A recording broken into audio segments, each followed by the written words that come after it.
Hi, everybody. Welcome back. It's me, Teresa Perrin. I want to discuss with you ATXI and the potential for it to have a squeeze. Guys, this stock, if you go back and listen to my other videos that I've done on it, you can follow the trail of what's been going on. It's been quite crazy. It had a reverse stock split, a run up following it to approximately over $16.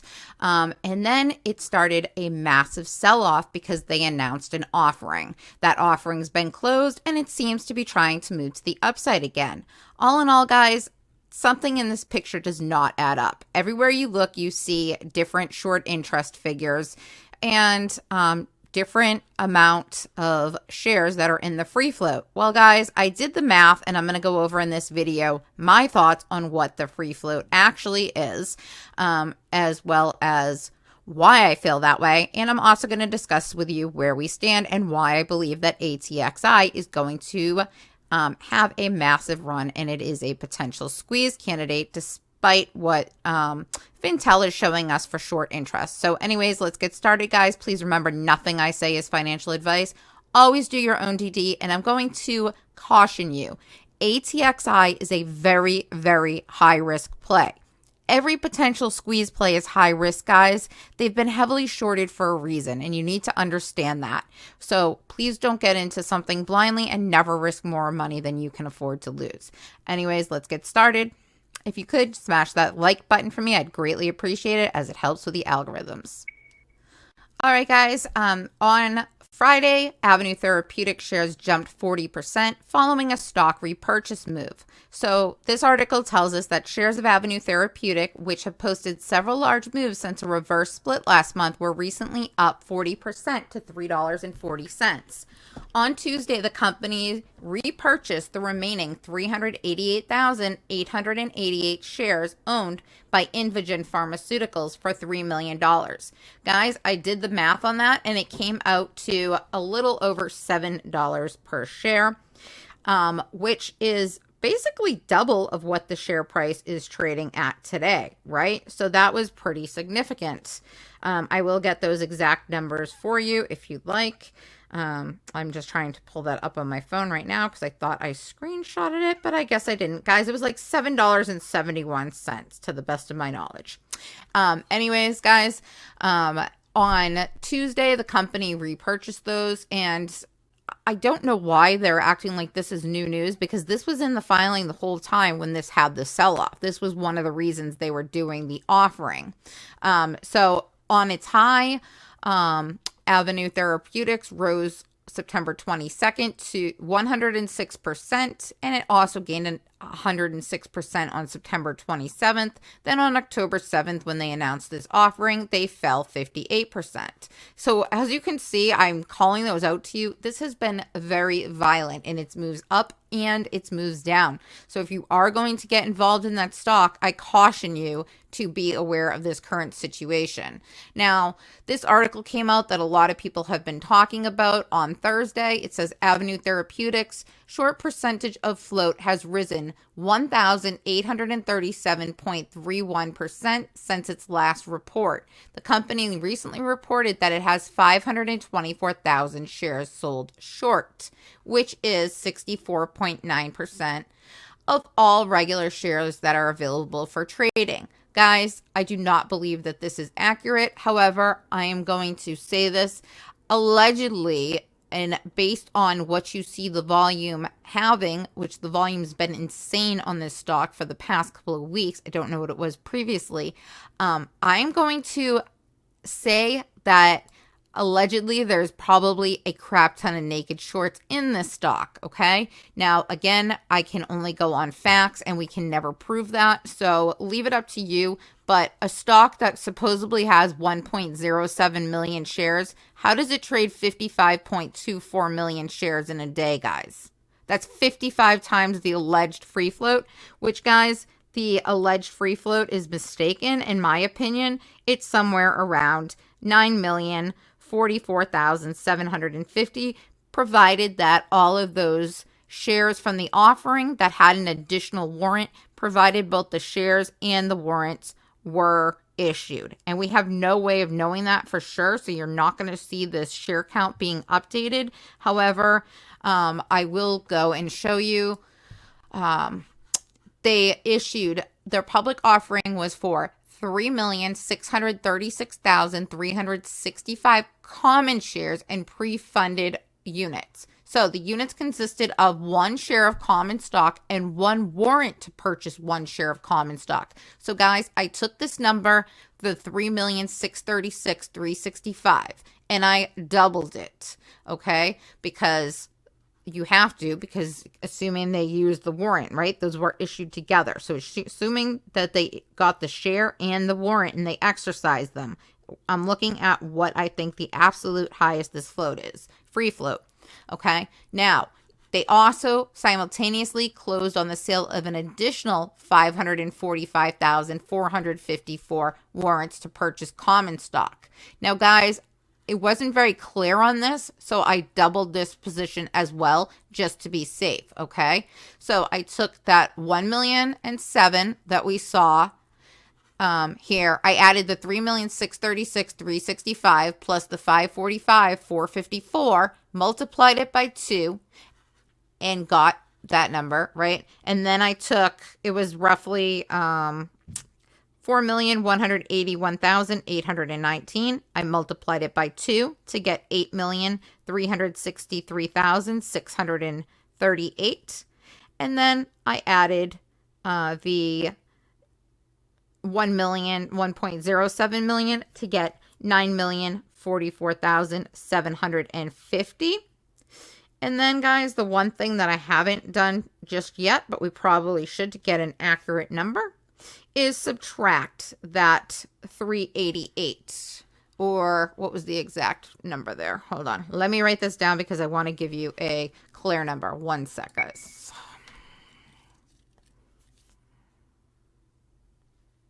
Okay, guys, so my math was correct with that 9,044,750 shares that I believe is the current free float right now. What I did, guys, again, was I took those warrants that they issued, the shares with the common warrants, and added the overage to it to get 4,181,819.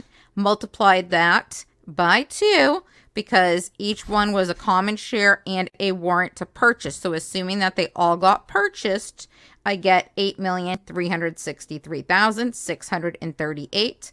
I subtract the 388,888 shares that they repurchased to get rid of, which we'll call it the Invigen shares. And then I got 7,974,750. And then I added the current free float that's stated of 1,070,000 shares. And I got a total of 9,044,750. That by this article stated 524,000 shares that are sold short, guys, I get a short interest of 17.26%. So 17.26 seems more like the accurate number of short interest based on my math for the current float size. It could be higher if all of those warrants are not issued, but based on my belief that they were and are executed, then that gives us, like I said, 17.26% short interest, because 9,044,750 divided by 524,000 is 17.26%, which would give us our short interest. So guys, that's where I believe the true math is. And I'm sorry if I bored you with that, but I think you need to have accurate information. Again, it could be higher if not all of those warrants were executed, but I'm basing that on the current free float and the addition of the math that we do not have a listing showing us what percentage of those were exercised or not, because until the company files an 8K, none of this is going to get changed. So Fintel's not going to tell you this, or Tex isn't going to tell you this. Nobody is, okay? Now, if you look at Fintel, what they're showing is 13.81% short interest. So my figure is higher. I will tell you guys, all it takes is a short interest of 10% or more to create a short squeeze. So, given the fact that nearly 1 in 5 shares are sold short, there is a pretty good chance. It's more like 1.53 or something like that, off the top of my head. But guys, mathematically, the ability for this to squeeze definitely exists, okay? So that part is true. I just want you to have accurate information, because if you go into this believing that the short interest is like 64, 69%, whatever that article told you, and then suddenly you see a massive change, it's going to scare you. So it's better you have the facts. Now, I want you to see also that ATXI has a lot of gaps, okay? They have one gap down that you need to be mindful of, and we would rather fill that sooner than later, guys. So if you're looking to get in this play, you may think, will I get the opportunity to get that gap down filled from $2.80 to $3.08? It may or may not fill it in the near term. It may bounce up before it comes back for it. I do not know, okay? And then that was created on 10/14. On 10/7, we have a gap from $3.07 to $6.14. We started filling that yesterday when we got on 10/14, when we got up to $4.06, but we have pulled back and that gap did not get closed. Then on 10/5, we have a gap from $10.50 to $12.54. So as you can see, this has a huge possibility of going to the upside. Now, guys, there's something else I want to mention to you. I do firmly believe, and this is completely speculative, that there are a lot of naked shorts in this stock based on the pure amount of shares getting traded daily. And I know I just said this before, but I'm reminding you, 55.24% volume, even if the share count is, 9 million, 9.044 million, like I think it is, guys, it's still trading, essentially 5.5 times its float. That's craziness, okay? It shouldn't be doing that if that is the free float. That's physically impossible. Not everyone is buying and selling out of these positions like crazy. So it makes no sense. You have to think logically what is going on here. And I'll tell you, they dropped these shares on purpose to this low of an amount because they need your shares, guys. They still need them, in my opinion. Yeah, that offering helped them cover what the hedge funds needed, some of it.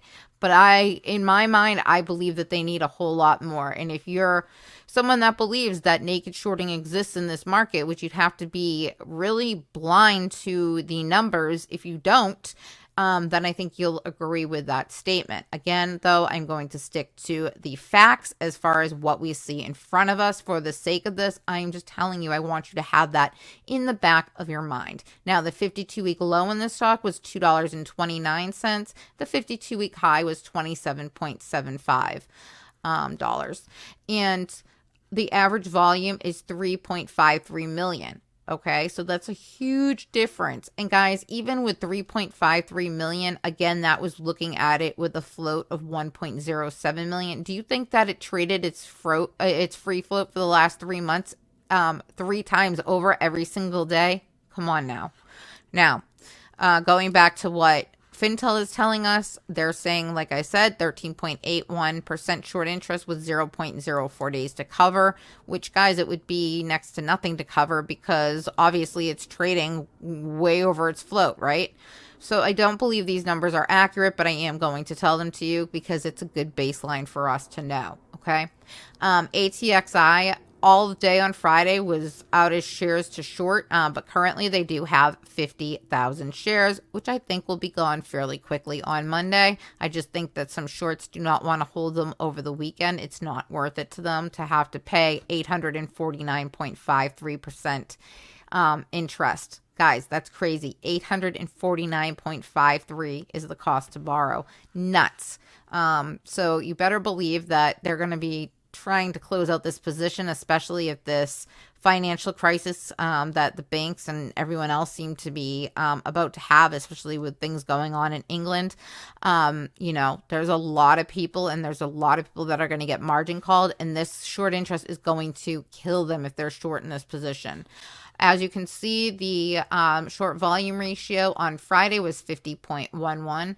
And guys, the average, that was actually on the higher side from what it's been. The highest in the past 2 weeks has been 50.68% and the lowest 38.84. And as you can see, it's been usually in the 40 something percent, upper 40% most days. So it's getting higher, which is quite interesting because you think that some of these shorts would be trying to close, right? Now, the failure to deliver, I can't wait to see what they print next week, because as of Monday, they only owe 2,560. Nothing on Tuesday, so these may have been covered on Tuesday, guys. So this number may not even be in the equation, but it's so low it doesn't really matter anyways. They can easily borrow those. But Wednesday is when things start heating up again, 27,445. Now, we won't know till we see the new numbers, whether or not those were covered or not. But guys, ATXI still, even if all of those shares were purchased in the offerings and all of the warrants, were exercised, this still has a tiny float and still has an ability to make a crazy move. So keep it on your radar for this coming week. I think it's going to be very interesting. Just remember, there are gaps in this, 1 to the downside and 2 to the upside. So heck, if you could get it at $2.80, you'd be looking good. Again, no guarantees it's going to go back and fill that gap, but 9 times out of 10 they do. It could run up before it comes crashing down. I don't know. There's no way of knowing that, guys. Anyone who tells you they do know is full of crap, because it all depends on what this stock does, what the volume does, and what the market makers allow it to do. That's the bottom line. Anyways, guys, thank you so much for watching, and enjoy the rest of your weekend.